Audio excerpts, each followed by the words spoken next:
So what made you, ano yung trigger point mo or calling mo na, okay, enough, resign, next? Sabi ko parang napaproud naman ako kasi pag pumapasok sa isang company, ako yung nagiging head, ako yung nagiging senior.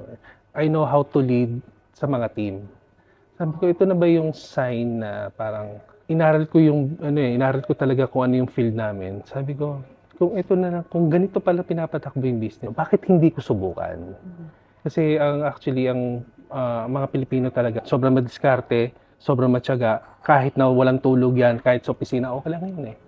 Ang kulang lang talaga sa atin, hindi tayo pinalaki yung culture natin na maging businessman. Tayo yung parang target nung market kasi tayo yung bumibili, hindi tayo yung businessman, pero tayo yung customer. Actually, yeah. Sabi ko, bakit hindi natin subukan? Bakit hindi natin i-educate ngayon, start na natin at least kahit sa maliit na bagay na katulad nito? Bakit hindi tayo maging key o maging way na ipakita natin sa lahat sa buong mundo na ang Pilipino pala talagang kayang-kaya makipagsabayan sa ibang lahat. So my company name is Sketch Life Design. Our office is dito lang sa Umrah Mall, malapit sa airport. And then our website is sketchlifedesign.ae.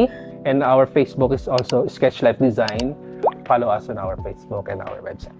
Thank you. Thank you. Yes. If you enjoyed this episode, please give us a thumbs up and don't forget to subscribe and hit the notification bell to stay updated with more inspired content featuring OFW business success story. Keep chasing your dreams and turn your entrepreneurial visions into reality. Remember, what we think, we become. See you next time.